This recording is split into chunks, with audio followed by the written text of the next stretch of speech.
S, ನೀವೊಂದು story ಹಾಕಿದ್ರಿ, ಈ ರೇಣುಕಾಸ್ವಾಮಿ ಹತ್ಯೆ ಏನಾಗಿತ್ತು, ಅವ್ರು ನಿಮಗೂ ಇದರಲ್ಲಿ ಸೋಷಿಯಲ್ ಮೀಡಿಯಾದಲ್ಲಿ ಮೆಸೇಜ್ ಮಾಡಿದ್ರು ಅಂತ ಸ್ಟೋರಿ ಹಾಕಿದ್ರಿ. ನೋಡಿದೆ ನಾನು ಸ್ಟೋರಿ. ಯಾವಾಗ ಮಾಡಿದ್ರು ಮೆಸೇಜ್ ಇದು? ಸರ್ ಏನಂತಂದ್ರೆ ಈ ವಿಷಯಗಳೆಲ್ಲ ನಾನು ನೋಡ್ತಾನೆ ಇದೀನಿ. ಆಲ್ಮೋಸ್ಟ್ ಒಂದು 15 ಡೇಸ್ ಇಂದ ತುಂಬಾನೇ ಡಿಸ್ಟರ್ಬ್ ಆಗಿದೆ ಎಲ್ರಿಗೂ ನೋಡ್ತಾ. ಹೌದು. ಸ್ಟಾರ್ಟಿಂಗ್ ಎಲ್ಲ ನಂಗೆ ನ್ಯೂಸ್ ಬಂದಾಗ ಹೇಗ ಅನ್ಸ್ತು ಅಂತಂದ್ರೆ ಅಯ್ಯೋ ಈ ತರ ಆಗೋಯ್ತಾ ಅನ್ನೋ ತರ ಶಾಕ್ ಅಲ್ಲಿದೆ. ಅದಾದ್ಮೇಲೆ ಈ ಒನ್ ಸೈಡ್ ಸ್ಟೋರಿ ಕೇಳಿ ಹೆಂಗ್ ಅನ್ಸ್ಬಿಡ್ದು ಅಂದ್ರೆ ಟಾರ್ಗೆಟ್ ಮಾಡ್ತಿದಾರ ಅಥವಾ ಒನ್ ಸೈಡ್ ಸ್ಟೋರಿ ಹೇಳ್ಬಿಟ್ಟು ಅಂತಾನು ಅನ್ಸ್ತಾ ಇತ್ತು ನನಗೆ. ಬಟ್ ಇದು ಯಾವ್ದ್ರ ಬಗ್ಗೆನೂ ನನ್ ಎಲ್ಲೂ ಸ್ಟೋರಿ ವಿಡಿಯೋ ಮಾಡಿ ಹಾಕಿಲ್ಲ ಅಥವಾ ಎಲ್ಲೂ ಮಾತಾಡಿಲ್ಲ. ಯಾಕಂತಂದ್ರೆ ನೋಡೋಣ, ಅಬ್ಸರ್ವ್ ಮಾಡೋಣ, ಮಾತಾಡೋದ್ ಬೇಡ ಅಂತ. ಅದಾದ್ಮೇಲೆ ಈ ಒಂದು ಹಿಂದೂ ಪೇಪರ್ ಅಲ್ಲಿ ಪಬ್ಲಿಷ್ ಆಗಿರುವಂತ ಒಂದು ಆರ್ಟಿಕಲ್ ನೋಡ್ತೀನಿ. ಅದರಲ್ಲಿ ಗೌತಮ್ KS 1990 ಅಂತ ಬಂದಿರುತ್ತೆ. ಈ ಮುಂಚೆ ಈ ಮೆಸೇಜ್ ನ ನೋಡಿರ್ತೀನಿ, ಆದ್ರೆ ಅಷ್ಟೊಂದು ಆ ಅಕೌಂಟ್ ನೇಮ್ ಬಗ್ಗೆ ಅಬ್ಸರ್ವ್ ಮಾಡಿರಲ್ಲ. ಸೊ ನಿನ್ನೆ ನಾನು ಹಿಂಗೆ ಕಾಲ್ ಮಾಡ್ತಿರ್ಬೇಕಾದ್ರೆ ಆ ಅಕೌಂಟ್ ನೇಮ್ ನೋಡ್ತೀನಿ. ಯಾಕೆ ನಾನು ಬ್ಲಾಕ್ ಲಿಸ್ಟ್ ಒಂದ್ಸಲ ಚೆಕ್ ಮಾಡಬಾರ್ದು ಅಂತ ಬ್ಲಾಕ್ ಲಿಸ್ಟ್ ಹೋದ್ರೆ ಅದು ಬ್ಲಾಕ್ ಮಾಡಿದೀನಿ ಅಂಡ್ ಲಾಂಗ್ ಬ್ಯಾಕ್ ಬ್ಲಾಕ್ ಮಾಡಿದೀನಿ. ಅಂಡ್ ನಾನ್ ಹೇಗೆ ಅಂತಂದ್ರೆ ಯಾರಾದ್ರೂ ನೆಗೆಟಿವ್ ಕಮೆಂಟ್ಸ್ ಅಥವಾ ನೆಗೆಟಿವ್ ಮೆಸೇಜಸ್ ಬಂದ್ರೆ ಅವ್ರನ್ನ ಸ್ಟೋರಿ ಹಾಕೊಂಡು ಕೌಂಟರ್ ಕೊಡ್ತೀನಿ ನಾನು. ಇಲ್ಲ ಅವರೇ ಸಾರಿ ಅಕ್ಕ ಅಂತ ಕೇಳ್ಬಿಡ್ಬೇಕು, ಇಲ್ಲ ಅವರೇ ಬ್ಲಾಕ್ ಮಾಡ್ಕೊಂಡು ಯೂಸರ್ ನಾಟ್ ಫೌಂಡ್ ಆಗ್ಬಿಡ್ಬೇಕು. ಆ ತರ ನಾವು ಕೌಂಟರ್ ಕೊಡ್ತೀನಿ. ಆದ್ರೆ negative messages, negative comment real account ಇಂದ ಬಂದಾಗ ಮಾತ್ರ ನಾನು ಕೌಂಟರ್ ಕೊಡ್ತೀನಿ. ಈಗ ಫಾರ್ ಎಕ್ಸಾಂಪಲ್ ಯಾವ್ದಾದ್ರು ಫೀಮೇಲ್ ಅಕೌಂಟ್ ಇಂದ ನನಗೆ ಜಲಸಿಯಿಂದ ಕಮೆಂಟ್ ಮಾಡಿದ್ರು ಅಂತಂದಾಗ ಅದಕ್ಕೆ ಕೌಂಟರ್ ಕೊಡ್ತೀನಿ. ಆದ್ರೆ ಇದನ್ನ ನಾನು ಅಬ್ಸರ್ವ್ ಮಾಡಿದಾಗ ನನಗೆ ಅನ್ಸುತ್ತೆ ಈ ನ್ಯೂರಿಟಿ ಮೆಸೇಜಸ್ ಎಲ್ಲ ಬಂದಾಗ ನಾನು ಯೂಶುವಲ್ ಆಗಿ ಅವ್ರ ಜೊತೆ ವಾದ ಆಗ್ಲಿ ಅಥವಾ ಅವ್ರನ್ನ ಎಕ್ಸ್ಪ್ಲೋಸ್ ಮಾಡೋದಾಗ್ಲಿ ಮಾಡೋದೇ ಇಲ್ಲ. ನಾನು ಬ್ಲಾಕ್ ಮಾಡ್ಬಿಡ್ತೀನಿ ಇಮಿಡಿಯೇಟ್ ಆಗಿ. ಅಥವಾ ಒಂದು ಟಾಪಿಕ್ ಬಗ್ಗೆ ಡ್ರ್ಯಾಗ್ ಮಾಡ್ತಾ ಇದ್ರೆ ಮೆಸೇಜ್ ಅಲ್ಲಿ ಬ್ಲಾಕ್ ಮಾಡ್ಬಿಡ್ತೀನಿ, ನನಗೆ ಯಾಕಪ್ಪ ಇರ್ತಾವಾಸ ಅಂತ. ಸೊ ಹಂಗ ಬ್ಲಾಕ್ ಮಾಡಿದೀನಿ. ಬಟ್ ಇಲ್ಲಿ ಇವಾಗ ನಾನು ನೆನೆ ನನ್ನ ಸ್ಟೋರಿಯಲ್ಲಿ ಶೇರ್ ಮಾಡ್ಕೊಂಡಿರೋದು ಎಲ್ಲ ನ್ಯೂಸ್ ಅಲ್ಲೂ ಬರ್ತಿದೆ. ಸರ್ ಇವಾಗ ನನ್ನ ಬ್ಲಾಕ್ ಲಿಸ್ಟ್ ಅಲ್ಲಿ ಇರೋದಂತೂ ನಿಜ. ಅದಕ್ಕೆ ನಾನು ಆವಾಗಲೇ ಸ್ಕ್ರೀನ್ ರೆಕಾರ್ಡಿಂಗ್ ಕೂಡ ತಗೊಂಡೆ. ನಾನ್ ಹೇಳ್ತಾ ಇರೋದು ಇಲ್ಲಿ ರೇಣುಕಾ ಸ್ವಾಮಿ ಅಕೌಂಟ್ ಅಂತ ನಾನ್ ಹೇಳಿಲ್ಲ. ಹಿಂದೂ ಪೇಪರ್ ಅವ್ರು ಪಬ್ಲಿಷ್ ಮಾಡಿದ್ರೆ ಈ ಫೇಕ್ ಅಕೌಂಟ್ ಇಂದ ಅವ್ರು ಮೆಸೇಜ್ ಮಾಡ್ತಿದ್ದ ಅಂತ. ಸೊ ಆ ಹೆಸರಿನ ಅಕೌಂಟ್ ನನ್ನ ಬ್ಲಾಕ್ ಲಿಸ್ಟ್ ಅಲ್ಲಿ ಇದೆ ಅಂತಂದ್ರೆ ಆಬ್ವಿಯಸ್ಲಿ ಅವ್ರು ಏನಾದ್ರು ಮಾಡಿರೋದಕ್ಕೆ ನಾನು ಬ್ಲಾಕ್ ಮಾಡಿರ್ತೀನಿ. ಅಂಡ್ ಎಷ್ಟೊಂದು ಜನ ಕೇಳ್ತಿರ್ತೀವಿ ವಿತ್ ಪ್ರೂಫ್ ಮಾತಾಡಿ ಮೆಸೇಜಸ್ ವ್ಯಕ್ತಿನೇ ಬ್ಲಾಕ್ ಮಾಡಿದಾಗ ನಾವು ಮೆಸೇಜಸ್ ಎಲ್ಲಿ ಇಟ್ಕೋತೀವಿ ಸರ್? ನ್ಯೂಸ್ ಮೆಸೇಜಸ್ ಆಗ್ಲಿ ಕೆಟ್ಟ ಮೆಸೇಜಸ್ ಆಗ್ಲಿ ಎಲ್ಲಿ ಇಟ್ಕೋತೀವಿ ನಾವು? ಇಟ್ಕೊಡಲ್ಲ. ಸೊ ವ್ಯಕ್ತಿನೇ ಬ್ಲಾಕ್ ಮಾಡಿದೀನಿ ಅಂತಂದಾಗ ಮೆಸೇಜಸ್ ಇಲ್ಲ. ನಾನ್ ಶೇರ್ ಮಾಡಿದ್ಮೇಲೆ ಒಂದಷ್ಟು ಜನ ನಂಗೆ ಮೆಸೇಜ್ ಮಾಡಿದ್ರೆ ಈ ಅಕೌಂಟ್ ಇಂದ ನಂಗೂ ಮೆಸೇಜ್ ಬಂದಿತ್ತು. ಇನ್ಫ್ಯಾಕ್ಟ್ ಅವತ್ತ ಮೆಸೇಜ್ಗಳು ಇದಾವೆ, ಬಟ್ ಯಾರು ಮುಂದೆ ಬರಲ್ಲ ಮಾತಾಡೋದಕ್ಕೆ. ಯಾಕೆ ಬರಲ್ಲ ಅಂತಂದ್ರೆ ನೀವ್ ನೋಡಿ, ನಿನ್ನೆ ನಾನು ಸ್ಟೋರಿ ಶೇರ್ ಮಾಡಿದ್ರೆ ಎಲ್ಲ ನ್ಯೂಸ್ ಅಲ್ಲಿ ಬಂದಿದೆ. ಅದ್ರ ಕೆಳಗಡೆ ಕಮೆಂಟ್ ಸೆಕ್ಷನ್ ಅಲ್ಲಿ ಒಂದಷ್ಟು ಜನ ಕಮೆಂಟ್ ಮಾಡ್ತಿದ್ದಾರೆ, ಓ ಇವ್ಳು ಇವಾಗ ದುಡ್ಡು ತಗೊಂಡಿರ್ಬೇಕು ಅದಕ್ಕೆ ಮಾತಾಡ್ತಿದ್ದಾಳೆ, ಆಮೇಲೆ ಏನು ಪಬ್ಲಿಸಿಟಿಗೋಸ್ಕರ ಮಾತಾಡ್ತಿದ್ದಾಳೆ, ಮತ್ತೆ ಬಿಗ್ ಬಾಸ್ ಸೆಲೆಕ್ಟ್ ಆಗಿಲ್ಲ ಅದಕ್ಕೆ. ಸರ್ ಹೆಂಗಿದ್ದಾರೆ ಜನ ಅಂತಂದ್ರೆ I am really very pity about them. Why? Because ಅವರ ಒಂದು ಜೀವನನ ಬಿಟ್ಟು ಬೇರೆಯವ್ರ ಬಗ್ಗೆ ಹಿಂಗ್ ಮಾತಾಡ್ತಾರೆ ಅಂದ್ರೆ ಹೆಂಗೆ ಇದು ಅಂತ ನಂಗೆ ಗೊತ್ತಿಲ್ಲ. ಇಲ್ಲಿ ನಾನು ನಿನ್ನೆ ಸ್ಟೋರಿಯಲ್ಲೂ ಅಷ್ಟೇ ತುಂಬಾನೇ ಸೆನ್ಸಿಬಲ್ ಆಗಿ ಮಾತಾಡಿದೀನಿ. ರೇಣುಕಾ ಸ್ವಾಮಿ ಅವರ ಫ್ಯಾಮಿಲಿಗೆ ಅವರು ದೇವರು ಜಾಸ್ತಿ ಶಕ್ತಿ ಕೊಡ್ಲಿ ಈ ಒಂದು ನೋವನ್ನ ತಡ್ಕೊಳ್ಳೋದಕ್ಕೆ. ಅಂಡ್ ನನ್ ದರ್ಶನ್ ಕೂಡ ಸಪೋರ್ಟ್ ಮಾಡ್ತಿಲ್ಲ ಇಲ್ಲಿ. ಬಟ್ ನನಗೇನ್ ಬೇಕಾಗಿರೋದು ಅಂತಂದ್ರೆ ಒಂದೇ ಒಂದ್ ಸಿಂಪಲ್ ಇಶ್ಯೂ ಸರ್.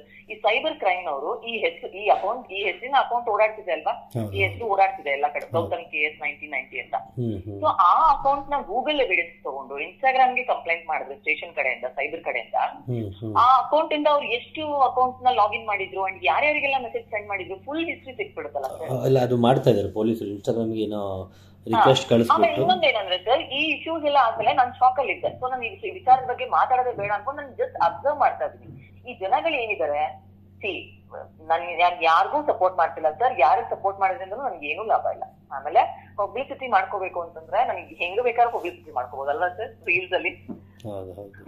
ಈಗ ಡಿಜಿಟಲ್ ಪ್ಲಾಟ್ಫಾರ್ಮ್ ಸ್ಟ್ರಾಂಗ್ ಇರೋದ್ರಿಂದ ಪಬ್ಲಿಸಿಟಿ ಹೆಂಗ್ ಬೇಕಾದ್ರೂ ತಗೋಬಹುದು.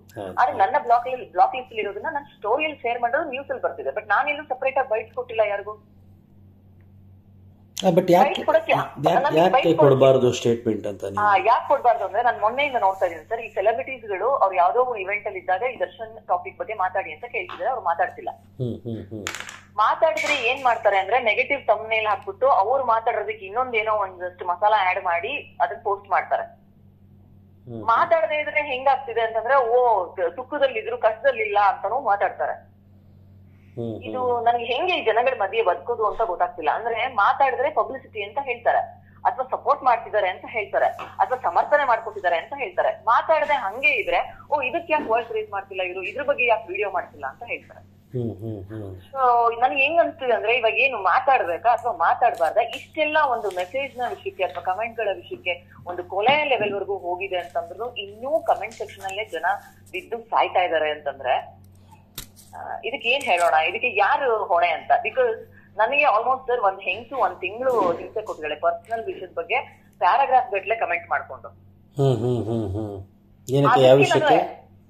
ಯಾವ ವಿಷಯಕ್ಕೆ ಅಂತಂದ್ರೆ, ನೀನು ಲೈಫ್ ಅಲ್ಲಿ ಏನು ಮಾಡಕ್ಕಾಗಿಲ್ಲ, ಇನ್ನು ಮದ್ವೆ ಆಗಿಲ್ಲ, ನಿನ್ಗೆ ಏಜ್ ಬಗ್ಗೆ, ಮತ್ತೆ ಬಿಗ್ ಬಾಸ್ ಅಲ್ಲಿ ಕ್ಯಾನ್ಸಲ್ ಆಗಿದ್ರ ಬಗ್ಗೆ, ಮತ್ತೆ ನಿಂಗೆ ಪ್ರಾಜೆಕ್ಟ್ ಯಾವ್ದು ಸಿಗ್ತಿಲ್ಲ ಅನ್ನೋದ್ರ ಬಗ್ಗೆ.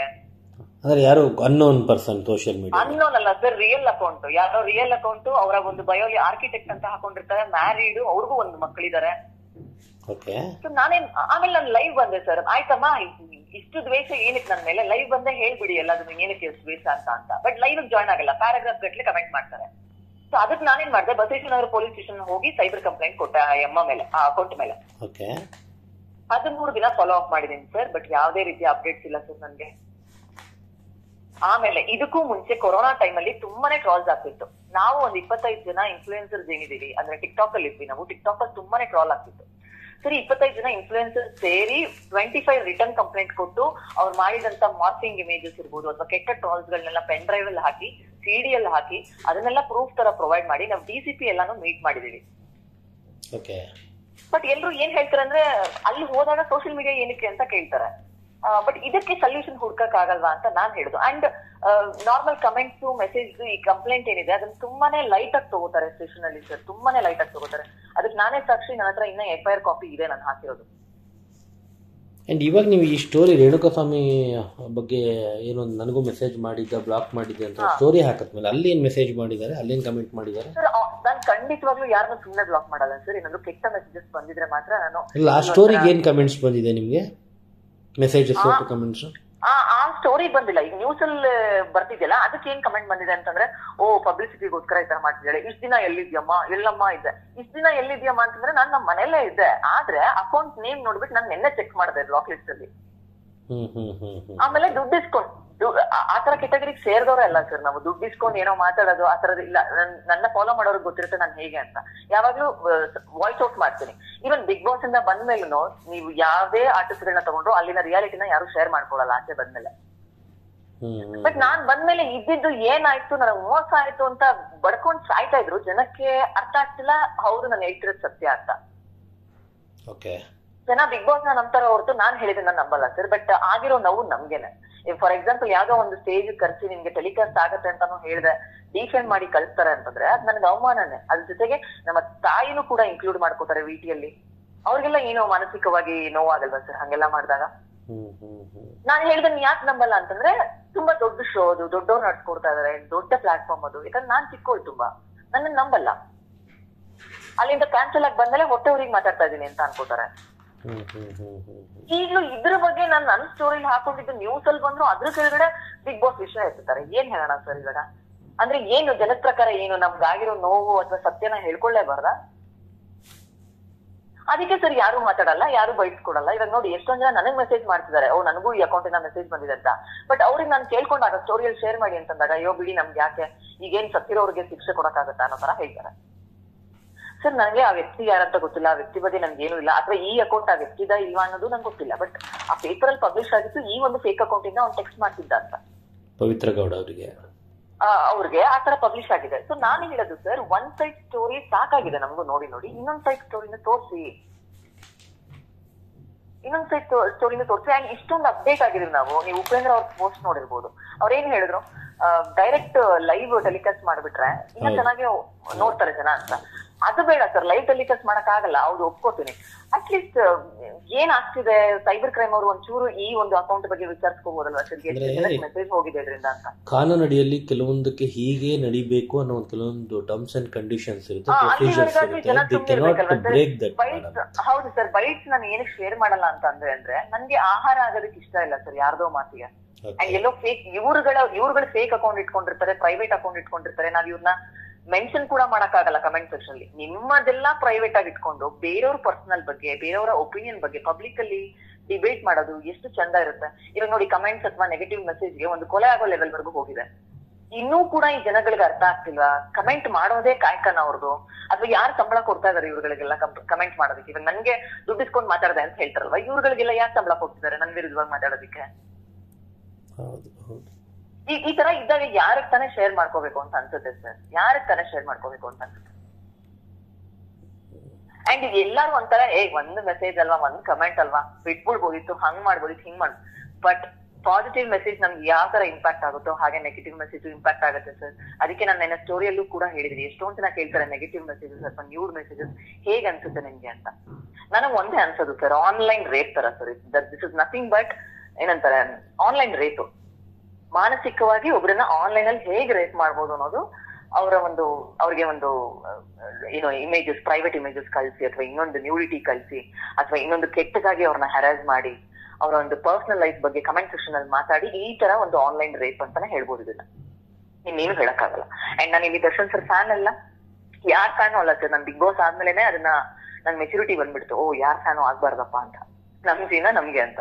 ಬಟ್ ಇಲ್ಲಿ ನಾನು ಬ್ಲಾಕ್ ಲಿಸ್ಟ್ ಅಲ್ಲಿ ಇದ್ದಿದ್ದು ನಾನು ಶೇರ್ ಮಾಡ್ಕೊಳ್ಳೇಬೇಕಲ್ಲ ನನ್ನ ಸ್ಟೋರಿಯಲ್ಲಿ, ಬಿಕಾಸ್ ಇಟ್ಸ್ ಮೈ ಡ್ಯೂಟಿ.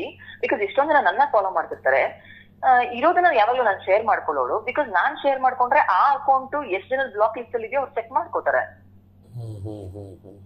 ಹಂಗಾಗಿ ನಾನು ಶೇರ್ ಮಾಡ್ಕೊಂಡಿದೀನಿ. ಇಲ್ಲಿ ನನ್ ಪ್ರಚಾರ ತಗೊಳ್ಳೋ ಒಂದು ಇದಿಲ್ಲಪ್ಪ. ಪ್ರಚಾರ ತಗೊಳೋಂಗಿದ್ರೆ ಈ ದರ್ಶನ್ ಸರ್ ಇಶ್ಯೂ ಆದಾಗ್ಲಿಂದ ನನಗೆ ಎಷ್ಟೊಂದ್ ಜನ ಬೈಟ್ಸ್ ಕೇಳ್ತಿದ್ದಾರೆ, ನಿಮ್ ಅನಿಸಿಕೆ ಏನು, ನಿಮ್ ಅನಿಸಿಕೆ ಏನು. ಏನ್ ಅನಿಸಿಕೆ ಕೊಡೋಣ? ಅನಿಸಿಕೆ ಕೊಡೋಕ್ ನಾವ್ ಯಾರು? ಈಗ ಅನಿಸಿಕೆ ಕೊಟ್ರೆ ನಾನು ಈ ಕಮೆಂಟ್ ಮಾಡೋರ್ಗು ನನ್ಗೂ ವ್ಯತ್ಯಾಸನೇ ಇರಲ್ಲ ಅಲ್ವಾ ಸರ್? ಸೊ ನಂಗೆ ಅನಿಸಿಕೆ ಕೊಡಕ್ ಇಷ್ಟ ಇಲ್ಲ. ಯಾಕಂತಂದ್ರೆ ಏನೋ ಎಡವಟ್ಟು ಆಗೋಗಿದೆ, ಟೈಮ್ ನ ವಾಪಸ್ ತರಕಾಗಲ್ಲ ನಾವು. ಅದನ್ನ ಲಾ ನೋಡ್ಕೊಳುತ್ತೆ. ತಪ್ಪು ಮಾಡಿದ್ರಿಗೆ ಖಂಡಿತವಾಗ್ಲೂ ಶಿಕ್ಷೆ ಆಗ್ಲಿ. ಅಲ್ಲಿ ನಾನ್ ಹೇಳ್ತಾರ ತಪ್ಪು ಯಾಕಾಗಿದೆ, ತಪ್ಪು ಮಾಡೋದಕ್ಕೆ ಪ್ರಚೋದಿಸೋದು ಕೂಡ ತಪ್ಪೇ ಅಲ್ವಾ? ಈ ಸ್ಟೋರಿ ಯಾಕೆ ಬರ್ತಿಲ್ಲ ಅಂತ ನಾನು ಕೇಳ್ತಾ ಇದೀನಿ ಅಷ್ಟೇ. ಇಲ್ಲಿ ನಾನು ಯಾರ ಫ್ಯಾನು ಅಲ್ಲ, ಯಾರಿಗೂ ಸಪೋರ್ಟ್ ಮಾಡ್ತಿಲ್ಲ ಅಥವಾ ಸಮರ್ಥನೆ ಮಾಡ್ಕೊಳಕ್ ಹೋಗ್ತಿಲ್ಲ. ನನ್ನ ಒಂದು ಬ್ಲಾಕ್ ಲಿಸ್ಟ್ ಅಲ್ಲಿ ಆ ಅಕೌಂಟಿನ, ಆ ಹೆಸರಿನ ಅಕೌಂಟ್ ಇದೆ. ಸೊ ಇನ್ನ ಯಾರ್ಯಾರು ಬ್ಲಾಕ್ ಲಿಸ್ಟ್ ಅಲ್ಲಿ ಇದೆ ದಯವಿಟ್ಟು ಚೆಕ್ ಮಾಡ್ಕೊಳ್ಳಿ. ಅಂಡ್ ದಯವಿಟ್ಟು ಸ್ವಲ್ಪ ಧೈರ್ಯ ನೋಡಿ ಮುಂದೆ ಬರೋದಕ್ಕೆ. ಅವಾಗ್ಲಾದ್ರೂ ಒಂದಷ್ಟು ಸೈಬರ್ ಕ್ರೈಮ್ ನಮ್ಮಲ್ಲಿ ಸ್ಟ್ರಾಂಗ್ ಆಗ್ಬೋದು. ಸೊ ಮುಂದಿನ ಕಂಪ್ಲೇಂಟ್ ಗಳಿಗಾದ್ರೂ ನಮ್ಮಲ್ಲಿ ವ್ಯಾಲ್ಯೂ ಕೊಡಬಹುದು. ನಿನ್ನೆನೂ ಕೂಡ ಯಾವ್ದೋ ಒಂದು ಬೃಂದಾ ಗೌಡ ಅಂತ ಯಾವ್ದೋ ಅಕೌಂಟ್ ಫೀಮೇಲ್ ಫೋಟೋ ಹಾಕೊಂಡಿದ್ದಾರೆ, ಬಟ್ ಪ್ರೈವೇಟ್ ಇಮೇಜಸ್ ನ ಕಳಿಸ್ತಾರೆ. ಆ್ಯಕ್ಚುಲಿ ಅದೇ ಹೇಳಿದ್ದು, ಯಾಕಂದರೆ ಸೋಷಿಯಲ್ ಮೀಡಿಯಾದಲ್ಲಿ ಆ ರೀತಿ ಬೇರೆ ಬೇರೆ ಅಕೌಂಟಿಂದ ತುಂಬ ಜನ ಮಾಡ್ತಾ ಇದ್ದಾರೆ. ಆ್ಯಕ್ಚುಲಿ ಅವ್ರ ಮೇಲೆ ಯಾರಾದರೂ ಒಬ್ರು ಸೀರಿಯಸ್ ಆಗಿ ಆಕ್ಷನ್ ತಗೊಳ್ಬೇಕು ಸರ್. ನಾನು ನ್ಯೂಸ್ ಚಾನಲ್ಸ್ ಗಳನ್ನ ನೋಡ್ತಾನೆ ಇದೀನಿ. ಈಗ ನೋಡಿ, ಅವ್ರು ಯಾರೋ ಪವಿತ್ರ ಗೌಡ ಅವರ ಅಣ್ಣ ಹೋದ್ರು ಅಲ್ಲಿ ಅಂತಂದ್ಬಿಟ್ಟು ಅವ್ರನ್ನ ವಿಡಿಯೋ ಮಾಡ್ತಿರ್ತಾರೆ, ನಿಮ್ಗೆ ಏನ್ ಮಾಡಕ್ ಕೆಲಸ ಇಲ್ವಾ ಅಂತ ಹೇಳ್ತಾರೆ. ಅದಕ್ಕೆ ಇವರು ನ್ಯೂಸ್ ಅಲ್ಲೇ ಕೌಂಟರ್ ಕೊಡೋದು ಹೇಗಿದೆ sir? It is not ethics of journalism. ಅದು ನ್ಯೂಸ್ ಅವ್ರು ವಿಡಿಯೋ ಮಾಡ್ತಾ ಇದಾರೆ ಅಂದ್ರೆ ಅದೇ ಕೆಲಸ ಅಲ್ವಾ ಮೇಡಮ್? ನ್ಯೂಸ್ ಅವ್ರದ್ದು ಅದೇ ಕೆಲಸನೇ. ಬಟ್ ಅವ್ರೇನೋ ಹೌದು ಸರ್, ಅವ್ರು ಮಾತಾಡಿದ್ರು ಅಂತ ನೀವು ಹೌದು ನಮ್ ಕೆಲಸ ಎಲ್ಲ ಮಾಡೋದಕ್ಕೆ ನಿಮ್ಗೆ ಅಕ್ಕನ ಬುದ್ಧಿ ಹೇಳಕ್ ಆಗ್ತಿರ್ಲಿಲ್ವಾ, ಚೆಂಡಿಗೆ ಬನ್ನಿ ಅಂತ ಆ ರೀತಿ ಕೌಂಟರ್ ಕೊಟ್ರೆ 100% ಮೇಡಮ್. ಒಬ್ಬ ಮನುಷ್ಯ ತಪ್ಪು ಮಾಡಿದ್ರೆ ಗಿಲ್ಟ್ ಅನ್ನೋದಿರ್ಬೇಕಲ್ವಾ? ನೀನೇ ತಪ್ಪು ಸರಿ ಇಲ್ಲದೆ ನೀನೇ ಇನ್ನೊಬ್ರ ಕಡೆ ಅಲ್ಲ, ಒಂದ್ ನಿಮಿಷ, ಅವನೇ ಸರಿ ಇಲ್ಲದೆ ಇನ್ನೊಬ್ರ ಕಡೆ ಕೈ ತೋರಿಸ್ತಾ ಇದ್ರೆ ಅಲ್ಲ, ಅವ್ನು ಸುಮ್ಮನೆ ಅವ್ನ ಪಾಡಿಗೆ ಅವ್ನು ಹೋಗಿ ಬಂದಿದ್ರೆ ಇವ್ರ ಪಾಡಿಗೆ ಇವ್ರು ಇರೋದು ಮೇಡಮ್. ಅಲ್ಲಿ ಯಾರೇ ಬಂದ್ರು ಕೂಡ ವಿಡಿಯೋ ಮಾಡ್ತಾರೆ. ದಟ್ ಇಸ್ ಇವಾಗ ಹಾಗಾದ್ರೆ ಇವಾಗ ಫಾರ್ ಎಕ್ಸಾಂಪಲ್ ಈಗ ಒಂದು ಮೆಸೇಜ್ ಇಂದ ಹಿಂಗ ಆಯ್ತಲ್ವಾ ಸರ್? ಅವ್ರು ಮೆಸೇಜ್ ಮಾಡಿರೋದನ್ನ ಅವ್ರ ಹೆಂಡತಿ ನೋಡ್ಬೋದಿತ್ತಲ್ವಾ ಸರ್? ಸಾಕ್ಷಿ ಇಲ್ವಲ್ಲ ಮೇಡಮ್? ಸಾಕ್ಷಿ ಸಿಕ್ಕದಾಗ್ಲೇ ಮಾತಾಡೋಕೆ ನಾವು ನೋಡಿಲ್ವಲ್ಲ ಮೇಡಮ್ ಇನ್ನು ಮೆಸೇಜ್ಗಳು ಯಾರು? ಅದು ಪೊಲೀಸ್ ಹತ್ರ ಇದೆ ಅಲ್ವಾ ಮೇಡಮ್ ಇನ್ನು? ಬಟ್ ಅದಕ್ಕೆ ಸಾಯಿಸಿರೋದು ಚಿತ್ರಹಿಂಸೆ ಕೊಟ್ಟಿರೋದು ಅದಕ್ಕೆಲ್ಲ ಇದೆಲ್ಲ ಮೇಡಮ್ ಸಾಕ್ಷಿ. ಆ ಆಧಾರದ ಮೇಲೆ ಅಲ್ವಾ ಮೇಡಮ್ ಪೊಲೀಸರು ಇವಾಗ ಅರೆಸ್ಟ್ ಮಾಡಿ? ಮೇಡಮ್ ಏನ್ ಗೊತ್ತಾ, ಇಲ್ಲಿ ವೆರಿ ಸಿಂಪಲ್. ಇದೇ ಮಾಧ್ಯಮದವರು ಅವರಿಗೆ ಬೇಕಾದಾಗ ಸಪೋರ್ಟ್ ಮಾಡಿದಾಗ ಅವಾಗ ಚೆನ್ನಾಗಿರುತ್ತೆ. ಬನ್ನಿ ಸರ್ ಅನ್ನಿ, ನಮ್ಮ ಪರವಾಗಿ ಬಂದ್ ಮಾಡಿ ಅಂತ ಅಂದ ಖುಷಿಯಾಗಿರ್ತಾರೆ. ಅದೇ ಅವರ ವಿರುದ್ಧ ಅಂತ ಅಂದ ಕೈ ತೋರಿಸಿ ನಿಮಗೆ ಮಾಡಕ್ ಕೆಲಸ ಇಲ್ಲ ಅಂತೆಲ್ಲ ಮಾತಾಡಿದಾಗ ಯಾರು who will take it? It's there duty ma'am. ಹೋಗ್ಲಿ, ಇದೇ ಪ್ರಶ್ನೆ ಅವ್ರು ಪೊಲೀಸಿಗೆ ಕೇಳಿದಾರಾ? ನಿಮಗೆ ಮಾಡಕ್ ಕೆಲಸ ಇಲ್ಲ ಯಾಕೆ ಅರೆಸ್ಟ್ ಮಾಡಿದ್ರಿ ಅಂತ ಕೇಳಿದ್ರ? ಸೇಮ್ ವೇ ಅಲ್ವಾ ಮೇಡಮ್? ಅಲ್ಲ, ಈ ಅವರು ಫಸ್ಟ್ ಇಂಥ ಸಿಚುವೇಶನ್ ರಿಯಾಕ್ಟೇ ಮಾಡಬಾರ್ದಿತ್ತು. ಅವ್ರಿಗೆ ಯಾರೋ ಮೇಲೆ ಇರೋ ಕೋಪನ್ ಮಾಧ್ಯಮದ ಮೇಲೆ ಯಾಕೆ ತೋರಿಸ್ತಾ ಇದ್ದಾರೆ ಸರ್? ಆಮೇಲೆ ಇನ್ನೊಂದು ಸರ್, ಈ ಇದರಲ್ಲಿ ನಾನು ಇನ್ನೊಂದು ಹೇಳಕ್ ಇಷ್ಟಪಡ್ತೀನಿ. ಅವರ ಮಕ್ಕಳುಗಳಿರ್ತಾರೆ ಗೊತ್ತಾ ಸರ್? 100% ಮ್ಯಾಮ್. ಇದು ಏನ್ ಗೊತ್ತಾ, ಈಗ ಈ ವಿಚಾರದಿಂದ ರೇಣುಕಾ ಸ್ವಾಮಿ ತಂದೆ ತಾಯಿಗೆ, ಅವರ ಹೆಂಡತಿಗೆ, ಅವರ ಕುಟುಂಬಕ್ಕೆ ಎಷ್ಟು ನಷ್ಟ ಆಗಿದೆ, ಎಷ್ಟು ಎಫೆಕ್ಟ್ ಆಗಿದೆ, ಅಷ್ಟೇ ಎಫೆಕ್ಟು ಈ ಕಡೆ ಪವಿತ್ರ ಗೌಡ ಅವರ ಮಗಳಿಗೂ ಆಗಿದೆ, ಈ ಕಡೆ ವಿಜಯಲಕ್ಷ್ಮಿ ಅವ್ರಿಗೂ ಆಗಿದೆ, ದರ್ಶನ್ ಅವರ ಮಗನಿಗೂ ಆಗಿದೆ. ಇಲ್ಲಿ ಯಾರು ಖುಷಿಯಾಗಿಲ್ಲ. ಒಂದಲ್ಲ ಒಂದು ರೀತಿಯಲ್ಲಿ ಎರಡೂ ಕುಟುಂಬದವರಿಗೂ, ಹೌದು, ಒಂದಲ್ಲ ಒಂದು ರೀತಿಯಲ್ಲಿ ಎರಡೂ ಕುಟುಂಬದವರಿಗೂ, ಎರಡು ಸಂಬಂಧಿಕರಿಗೂ, ಎರಡು ಆಪ್ತರಿಗೂ ನೋವು ತಂದಿರೋ ವಿಷಯನೇ ಇದು. ಹೌದು ಹೌದು. ಎಲ್ಲೋ ನಡೀಬಾರ್ದು. ನಾನೊಂದು ಹೇಳಕ್ sir, guilty should be punished sir, ಅಷ್ಟೇ. ತಪ್ಪು ಮಾಡಿದವ್ರಿಗೆ ಶಿಕ್ಷೆ ಆಗಿದೆ. ಬಟ್ ನಾನ್ ಹೇಳ್ತಾ ಇರೋದೇನಂದ್ರೆ, ನನ್ನ ಬ್ಲಾಕ್ ಲಿಸ್ಟ್ ಅಲ್ಲಿ ಆ ಒಂದು ಹೆಸರಿನ ಅಕೌಂಟ್ ಇದೆ. ಅದನ್ನ ನಾನು ಸ್ಕ್ರೀನ್ ರೆಕಾರ್ಡಿಂಗ್ ತಗೊಂಡಿದ್ದೀನಿ. ಅಂಡ್ ಅದಾದ್ಮೇಲೆ ನಾನು ಅನ್ಬ್ಲಾಕ್ ಕೂಡ ಮಾಡಿದೆ, ನೋಡೋಣ ಫಾಲೋವರ್ಸ್ ಏನಾದ್ರು ಅಂತ. ಅದ್ ಮತ್ತೆ private account, it's private account. And again I have block that account. So ನನ್ ಶೇರ್ ಮಾಡ್ಕೊಂಡಿರೋದು ಅಷ್ಟೇ, ಎಲ್ಲೂ ಬೈಸ್ಕೊಟ್ಟಿಲ್ಲ. ಬೈಸ್ಕೊಡಕ್ ಏನಕ್ಕೆ ಭಯ ಅಂತಂದ್ರೆ ನೆಗೆಟಿವ್ ತಮ್ಮನೇಲ್ ನಾನೇನೋ ಮಾತಾಡಿರ್ತೀನಿ, ಏನೋ ಹಾಕ್ತಾರೆ ತಮ್ಮನೇಲು, ಅದ್ ಇನ್ನೊಂದ್ ರೀತಿ ಅರ್ಥ ಕೊಡುತ್ತೆ. ಆಮೇಲೆ ನಾವು ಸುಮ್ನೆ ಜನಗಳ ಮಾತಿಗೆ ಆಹಾರ ಆದಂಗ ಆಗುತ್ತೆ ಅಂತ ಅಂದ್ಬಿಟ್ಟೆ ನಂಗೆ ಬೈಸ್ಕೊಡೋದಕ್ಕೆ ಇಷ್ಟ ಆಗ್ತಿಲ್ಲ ಅಷ್ಟೇ. Yes ma'am, fine ma'am, thank you so much. Yeah thank you. Beat Plus Karnataka.